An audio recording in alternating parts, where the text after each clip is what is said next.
माँ सरस्वती के चरणों में नमन।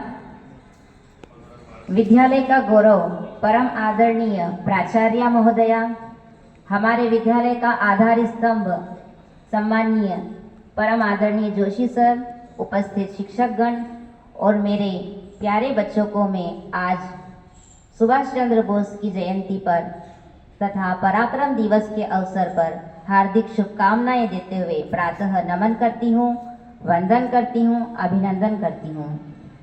हे समय बड़ा तूफान प्रबल, हे समय बड़ा तूफान प्रबल, पर्वत झुक जाया करते हैं। अक्सर दुनिया में लोग समय में चक्कर खाया करते हैं, लेकिन कुछ ऐसे होते हैं इतिहास बनाया करते हैं। ये उसी इतिहास वीर पुरुष की अनुपम अमर कहानी है, रक्त कणों से लिखी गई, जिसकी जय हिंद निशानी है। आज ही के दिन भारतवर्ष में एक ऐसे वीर महापुरुष ने जन्म लिया जिसके शौर्य और स्वाभिमान की गाथा से माँ भारती गदगद हो गई। तुम मुझे खून दो, मैं तुम्हें आज़ादी दूंगा, दिल्ली चलो, जय हिंद जैसे नारों से भारतीय स्वतंत्रता संग्राम में एक नई जान फूंकी गई। नेताजी सुभाष चंद्र बोस यह जानते थे कि मुश्किलों से भागना आसान होता है, इम्तिहानों से लड़ना मुश्किल होता है। हमारा स्वभाव ऐसा होना चाहिए कि हम संघर्षों का डटकर सामना कर सकें।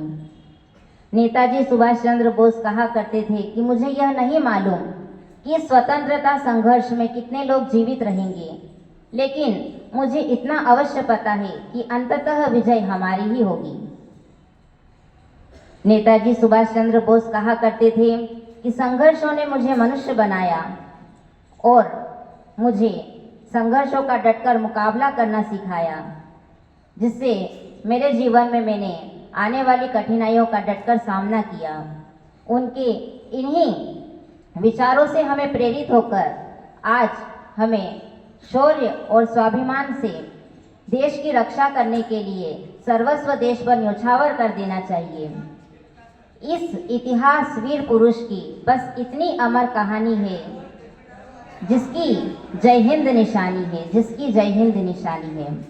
मैं अपनी वाणी को विराम देने से पूर्व सिर्फ यही कहना चाहूँगी कि घोर अंधकार है, उजाला मांगता है देश, पतझड़ पड़ा, मधुमास मांगता है देश, कुर्बानियों का एहसास मांगता है देश, एक बार फिर से सुभाष मांगता है देश, एक बार फिर से सुभाष मांगता है देश। धन्यवाद। जय हिंद, जय भारत।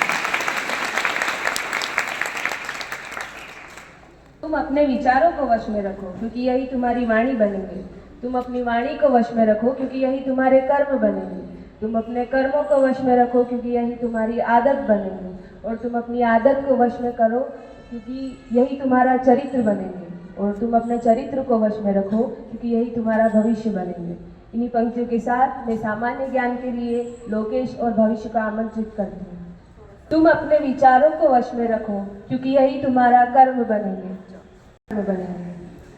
तुम अपने कर्मों को वश में रखो, क्योंकि यही तुम्हारी आदत बनेंगे। बहुत वश में नहीं रहते हम सभी के कर्म। सुन रहे हैं आप? 9वीं और 11वीं के बच्चे 9वीं और 12वीं में आते हैं तो आपको लगता है कि हम को वश में रखो, क्योंकि यही तुम्हारा चरित्र बनेंगे। और तुम